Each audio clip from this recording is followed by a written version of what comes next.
Hello everyone, आपका स्वागत है मेरे चैनल ये फजोशी में। आप लोग कैसे हैं? आई होप कि आप लोग ठीक होंगे। तो चलिए हम अब स्टोरी की स्टार्टिंग करते हैं। चाओ अपनी आंसू भरी आंखों के साथ विंग के पास ही बैठा था। वो विंग के उठने का वेट कर रहा था। 2 घंटे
विंग का हाथ पकड़ लेता और कहता है, विंग प्लीज़ होश में आओ, होश में आओ विंग, मुझसे बात करो, मुझे देखो प्लीज़ विंग, होश में आओ। और शाओ ऐसे कहकर रोने लगता है।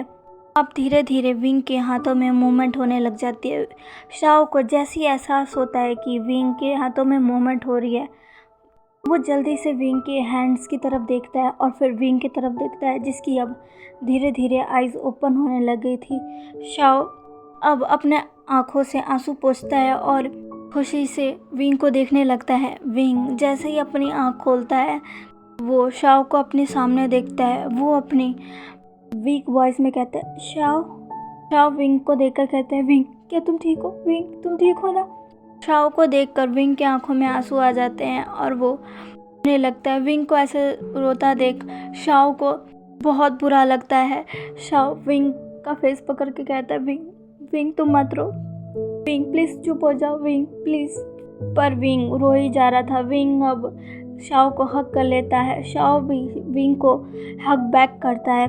दोनों ही एक दूसरे को हग कर कर रोने लगते हैं। विंग फूट फूट कर रो रहा था और शाओ विंग को संभाल रहा था और खुद भी रो रहा था।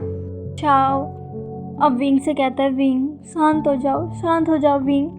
विंग रोते रोते कहता है, शाओ शाओ मुझे यहाँ नहीं रहना, शाओ मुझे यहाँ से जाना है, शाओ मुझे यहाँ से ले चलो, मुझे नहीं रहना, शाओ मुझे माँ बाबा के पास जाना है, शाओ शाओ प्लीज़ प्लीज़ मुझे यहाँ से ले जाओ, शाओ शाओ।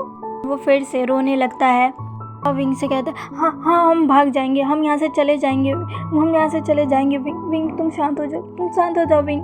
विंग कहता है, शाओ शाओ मुझे यहाँ नहीं रहना, शाओ बीस्ट है शाओ, उसने कल रात मेरे साथ जबरदस्ती की। शाओ मुझे यहाँ नहीं रहना, शाओ मुझे ले चलो यहाँ से, नहीं रहना मुझे, बहुत बुरा है, वो बहुत बुरा है शाओ, मैंने उससे कई बार कहा छोड़ दे मुझे, पर उसने मेरी बात नहीं मानी, उसने मेरे साथ जबरदस्ती की, मुझे मारा, मुझे बहुत दर्द हुआ शाओ, बहुत दर्द हुआ। मैंने उसे कई बार कहा ऐसा ना करे, पर उसने मेरी बात नहीं सुनी शाओ, मुझे बहुत दर्द हो रहा था शाओ, बहुत ज़्यादा। शाओ ये बातें सुनकर बहुत ज़्यादा शॉक हो जाता है और वो तुरंत ही खुद से विंग को अलग करता है और फिर उसका फेस पकड़ कर बोलता है, क्या उसने तुम्हें मारा?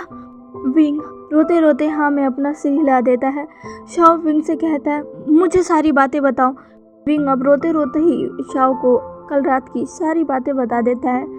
विंग ने आज तक शाओ से कुछ भी नहीं छुपाया था। शाओ विंग का हमदर्द था, वो उसके सुख दुख हर चीज़ में उसका साथ था, उसके साथ देता था, उसे हर चीज़ से प्रोटेक्ट करता था। विंग जब भी शाओ से अपनी बातें शेयर किया करता था उसे बहुत अच्छा लगता था। उसने बचपन से लेकर आज तक शाओ से कुछ भी नहीं छुपाया था और आज उसने कल रात हुई सारी बातें शाओ को बता दी थी। शाओ ये सारी बात सुनकर बहुत चौंक गया। उसे अब लैंज़न पर और भी ज़्यादा गुस्सा आने लग गया कि उसने उस विंग को मारा, उसके राजकुमार को मारा जिसे कोई हाथ भी नहीं लगाता, उसने उसे मारा। विंग अब फिर से शाओ के गले लग जाता है और उससे कहता है, शाओ शाओ मुझे ले चलो, शाओ मुझे नहीं रहना यहाँ पर। वो फूट फूट कर रोने लगता है। शाओ भी अब विंग को हक कर लेता है। विंग का सिर शाओ के चेस्ट में था।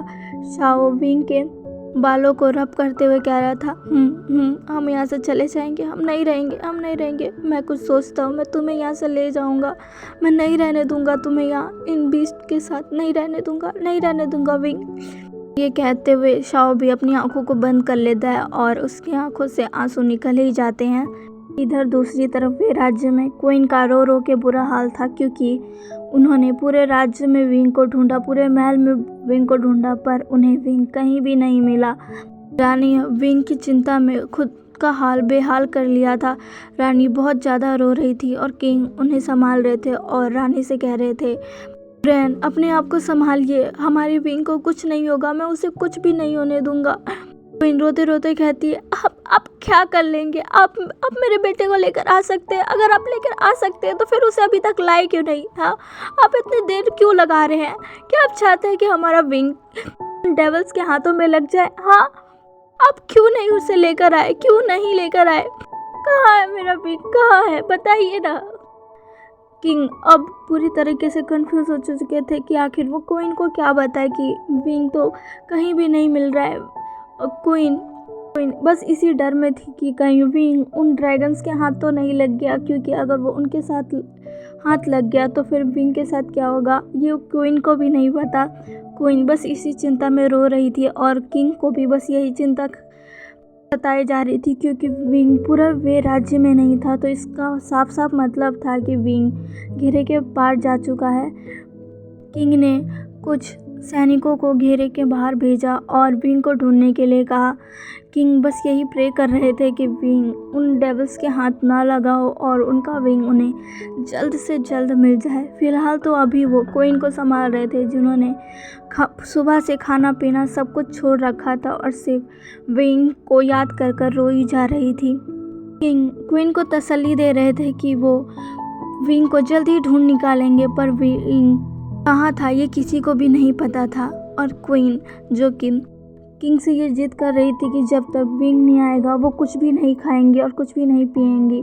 क्वीन की ये बात सुनकर अब किंग और भी ज़्यादा टेंशन में डूब जाते हैं और वो सोचने लगते हैं कि अब वो क्या करे। इधर दूसरी तरफ क्लाउडेशस में किंग ने लैंज़न को बुलाया था। लैंज़न अपने लंबे लंबे कदमों के साथ किंग के पास जा रहा था। वो तुरंत ही किंग के पास पहुंच जाता है और उन्हें वो कर कहता है, पिताजी आपने मुझे बुलाया। किंग लैंज़न की तरफ देखते हुए कहते हैं, मैंने तुम्हें बुलाया है वांग जी। लैंज़न कहता है, आपने मुझे क्यों बुलाया है पिताजी? किंग कहते हैं, वांग जी अब तुम्हारी शादी हो चुकी है और जल्दी हमें हमारा नेक्स्ट हायर देने वाले हो, तो मैंने सोचा है मैं तुम्हारा राज्य अभिषेक जल्द से जल्द ही कर दूंगा। लैंज़न कहता है, जी पिताजी आपको जैसा ठीक लगे। लैंज़न की ऐसी बात सुनकर किंग लैंज़न की तरफ देखते हैं और उससे पूछते हैं, लैंज़न क्या हुआ, क्या कुछ हुआ है? लैंज़न कहता है, नहीं पिताजी कुछ भी नहीं हुआ। कहते हैं, लैंज़न क्या हुआ बताओ मुझे। लैंज़न कहता है, कुछ नहीं पिताजी, वो विंग की तबीयत खराब है। पूछते हैं क्या हुआ है? लैंज़न कहता है, वो पिताजी कल रात अचानक से ही मेरी रट आ गई और मैंने अपने होश खो दिए। किंग कहते हैं, कोई बात नहीं वांग जी, ये सब नॉर्मल है। वांग जी बहुत ज़्यादा गुस्से में था। किंग वांग जी का गुस्सा देख सकते थे। किंग ने वांग जी से पूछा, वांग जी क्या हुआ? वांग जी कहता है, कल रात मेरी रट आ गई, मैंने अपने होश खो दिया और ये बात आपको नॉर्मल लग रही है? किंग कहते हैं, हाँ तो इसमें गलती क्या है, कल तुम्हारी रट आई और तुमने अपनी रट अपने ओमेगा के साथ बिताई, इसमें गलत क्या है?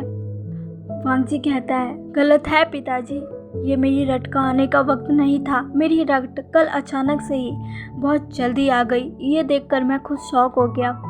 मुझे लगता है कल जो मैंने जूस पिया था उसमें कुछ न कुछ गड़बड़ी है। शायद आपके मंत्री ने उस जूस में कुछ मिलाया था जिससे मेरी रट बहुत जल्द आ गई। शायद आपको भी इस बारे में पता होगा पिताजी। क्यों, मैं सही कह रहा हूँ ना?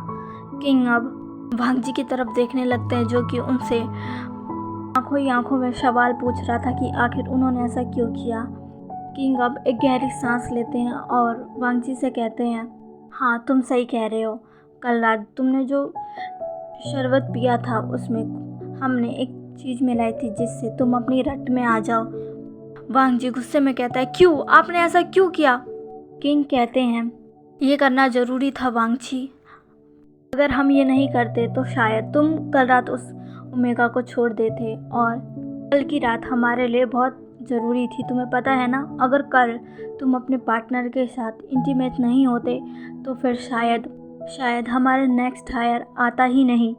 वांग जी कहता है, मैं विंग को पाना चाहता हूँ फादर, पर ऐसे नहीं, ऐसे बिल्कुल भी नहीं। मैं उससे प्यार करता हूँ, मेरे अंदर सिर्फ उसके लिए लव है, ना कि लस्ट। किंग कहते हैं, वांग जी अभी तुम्हें अपने क्लैन को देखना चाहिए, ना कि अपने ओमेगा को। वांग जी कहता है, मैं देख रहा हूँ, मैं सबको देख रहा हूँ, मैं सब कुछ संभाल रहा हूँ पिताजी। मैं अपने क्लैन को भी संभाल रहा हूँ, अपनी चीज़ों को भी संभाल रहा हूँ। जो बोलेंगे मैं वो करूँगा, पर कल रात जो आपने किया वो ठीक नहीं था, वो बिल्कुल भी ठीक नहीं था। और ये कहकर वांग जी वहाँ से गुस्से में जाने लगता है। किंग कहते हैं, वांग जी मेरी बात सुनो। पर वांग जी बिल्कुल भी नहीं सुनता है और वहाँ से चला जाता है। किंग अब अपने चेयर पर बैठकर अपना सर पकड़ लेते हैं। वांग जी जब जा रहा था तो रास्ते में उसे मंत्री मिलता है, जिसे वांग जी बहुत ही तीखी नज़रों से घूर कर देखता है। एक बार तो वो मंत्री भी वांग जी से डर जाता है, पर वो उसे पोलाइटली बो करता है।